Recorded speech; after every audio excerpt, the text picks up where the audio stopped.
Alright, hello and welcome, as usual, to the magnificent Key Club, where the postman, once again, has been to the miniature land of the miniature Star Trek universe and delivered me some starships that he's got from the parallel universe. Anyway, let's get back on the slide. He didn't bring a cup of tea. Why he bought that? Very nice. Anyway, let's cut this bugger open and see that we have this time. Okay, take it off camera so you don't get any peaks of what magnificence or unmagnificence we have here. I've got the box upside down, try not to look. Okay, we have 44 and 45, which makes us halfway through the collection. With pleasant plans, because there's about 90 ships in total, so halfway point. And okay dokie. Okay, this time number 44. Soil on this table, still from my university experiments. Oh, yeah. Right, we have the United Earth Starfleet Intrepid. And I'm guessing this is from Enterprise, although I've never seen it before, because I haven't seen most of the Enterprise series. But that's for a different video. Intrepid type, launched 22nd century, yes, it's from Enterprise. Length, 165 meters. Phase cannons. Dun, dun, dun. Right, what do we have? A quick sneak peek at the model. Okay. Oh, excuse me. Right, what haven't we had? 165 phase cannons and torpedo launchers. Captain Ramirez. Ramirez. Designing the ship. Interview Robert Bonchun, whatever they pronounce that. And on screen. Just move this light a bit. It's just a bit reflecting. There we go. Looks better. Okay. And plenty of shots of the ship.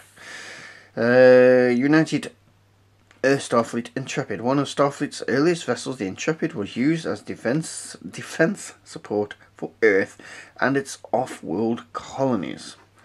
The primary hull of the Intrepid features a half saucer with its overall shape and configuration was very similar to the design that Starfleet would use for the NX class, which you've already got over there, and its Starfleet descendants well into the 24th century. Okay, let's crack on.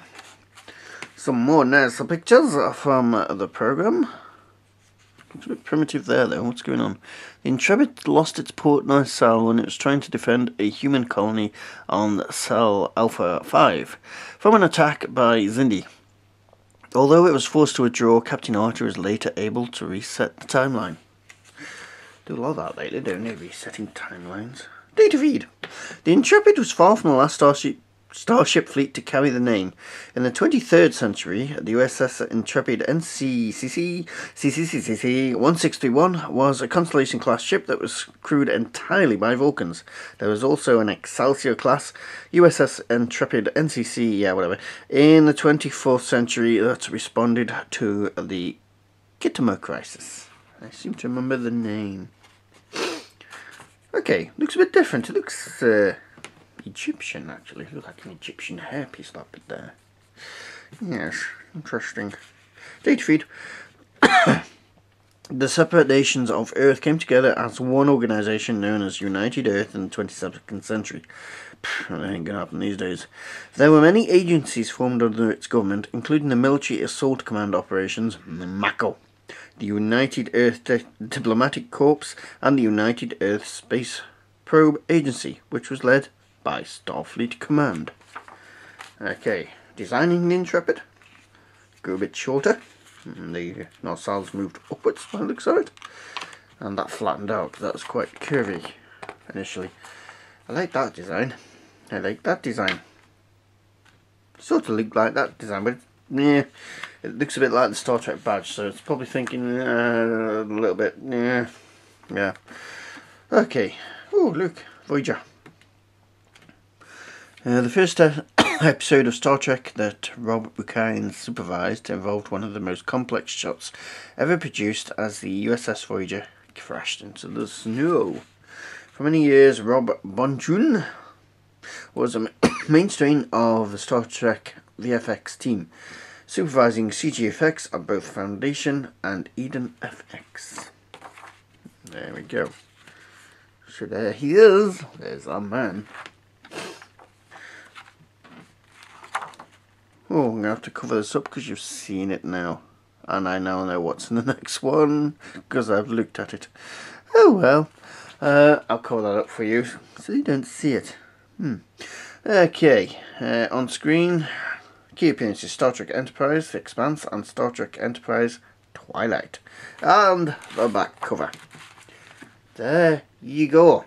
That is the the United Earth Starfleet Intrepid. So I'll find it now. I'm doing the wrong one, but I got the right one. Okay. And an initial look. Looks alright actually there in its box. Don't look too bad. Let's take it out and see.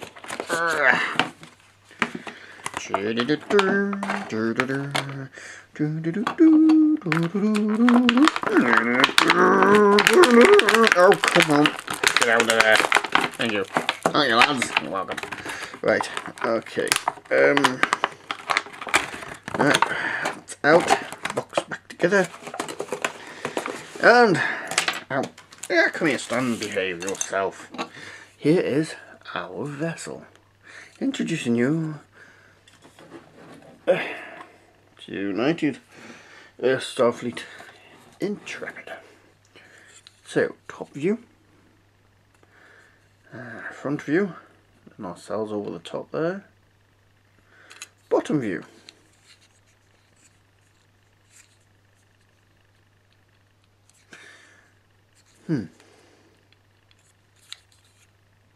True. Look nice, but unusually for one of these models, this actually feels quite weak at the back. These wobble quite a bit. Nothing matters when it's on the stand, but I'd expect a bit more. To me, not quite as weak. But other than that, it looks like quite a good model actually. There's the back view. The arch. Now just notice it's got these little zones in there. Those areas there. Same on the other side. The bottom half. Yes, that appears to be the metal part. Detailing. It's got Aztec detailing on. My favourite Aztec detailing has to be from the NX-1, the original Enterprise. This is not far off it. Pretty good. Nice little ship actually. Quite like it. Yes, let's put it on its stand, shall we?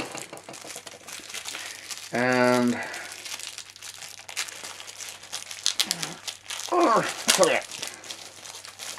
let us see how it sits. This is the point of contention with this collection usually. Is it actually going to sit on its stand? Is it going up there, is it? Yes, there we go. Yep, that one seems to be okay. I'll have a proper look in a bit, but there we go, sitting on its stand. These models are getting smaller, I'm sure they're getting smaller. Right, okay, so that's our first one today. And the second one, a bit more of an industrious vehicle than we usually, spaceship, whatever. Than we are normally used to. May I present to you, ladies and gentlemen, something completely different. Put you over there. The Milan export vessel.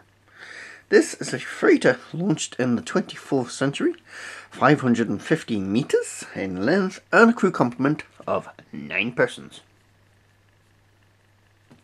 Yeah, okay. Right. Different. I wonder how they're going to carry off all this detail.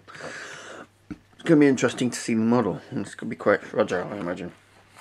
It looks like detailed with it as well. Let's have a look, shall we? Adjust the lights again. Try and minimise reflection on the magazine there. Okay.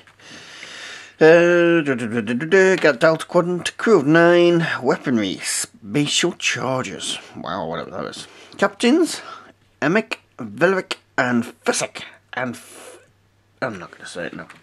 Don't give in to temptation. Okay. Right. Designing the ship. Star Trek Voyager the 5th season. I'm assuming it's from Star Trek Voyager the 5th season. And on screen. I just need another cup of tea there. Okay. The Malon were a Delta Quadrant species that operated commercial cargo tankers known as export vessels. These huge freighters were made up of a series of round storage tanks that were filled with noxious antimatter waste. I remember these guys. Yes. Oh yes, I do remember these guys. I will. Somebody will start that. Anyway. Data feed. Malon Prime, the Malon homeworld, was said to be a beautiful place, but its society produced huge amounts of pollution. Sounds familiar? That would have choked the planet if it had not been removed by export vessels. The crews of Malon export vessels had to wear bulky isolation suits to protect themselves from the radiation on board their ships. Despite the protection, the crews risked their lives working on these tankers, as the society had not yet found a way to safely recycle the antimatter waste produced on their home planet. Okay, alright. Okay, pictures of it. Bad acne. According to Milan legend, there were monsters called the Vihar aboard their ships. It was eventually discovered that these myths were not so far from the truth. The core workers who developed a resistance to the theta radiation could survive, but not before their flesh became severely disfigured with blisters and mutations. The resulting pain would also effectively drive them mad, and these monsters would attack the rest of the crew. Well, there we go. Some reason my tongue and my mouth is getting rather dry. Killed by pollution. Data feed. Warp propulsion system. Aft sensor platform. Antimatter waste nozzle. Waste storage tank. Navigational deflector. Warp propulsion system. Engine relief vent. Forward control station. Basically all the same stuff. Right. Designing it. Yeah, it's not the first vessel you'd think of to put in the collection, but I suppose it's different to have something that's not a starship or something. It's more mundane and everyday. Okay, we have drawings from the design of the ship, and a look at the Star Trek Voyager 5th season. My fingers are attracted to this point for no particular reason. Anywho, I did like Voyager. I loved Voyager. Yeah, it's one of my favourite. So, getting off centre again. The Voyager's 5th season clicked off with a ship on one of the strangest areas of space we'd ever encountered. An almost completely empty region of space uninhabited, I think you mean inhabited, by bizarre aliens left later in the season. Right. The show revisited one of its new favourite species, 8472, who are training for an invasion of Earth. Okay. Some bulk green stuff there. Green stuff again. Time for green stuff. Curiosity is killing me. What is it? Okay. Oh well. Right, key appearances: Star Trek Voyager Night and Star Trek Voyager Juggernaut. Get my hand from under the green square, and there we go. Shall we have a look at the vessel? Oh, go on then. So we shall. I've not seen this until you see it on the camera. Will be the first time I've seen it. Shook. Where's it gone? Oh, it's over there. Well, first glance, looks like a turd. But I can see some detail and stuff there. Yes. Okay. Let's get it. Oh, let's not look. Hang on. It's broken. It is broken. Look, you can see straight away the piece that should be there is there. Oh well. I don't think I'm going to complain to them about that, though. It's minor. Okie dokie. Let's have a look. Ooh, this is fragile. There goes the piece. Just fell down there. Right, let's get the little ship out. Yeah.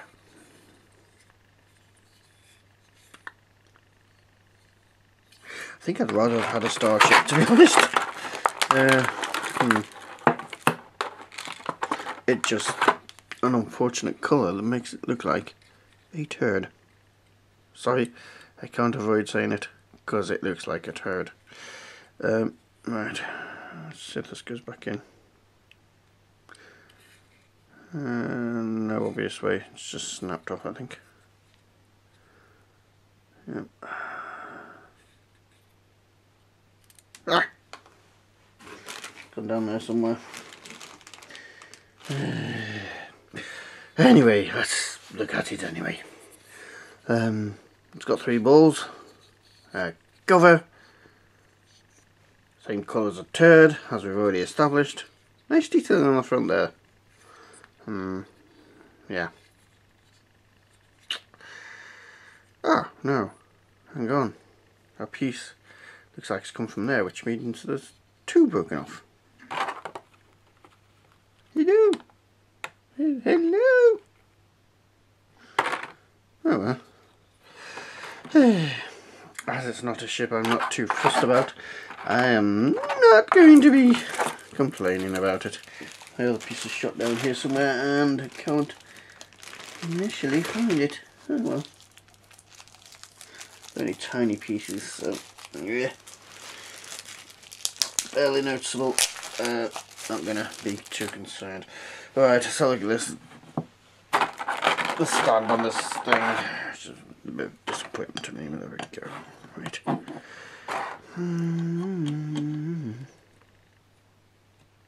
Okay. It's a weird way to sit. But there we go. And there it is. Oh well. Maybe somebody will like him. I just can't really associate with a giant turd sitting on my table. But that's just my taste. You may like this sort of thing. But for me, probably the most disappointing ship of the season, of the collection.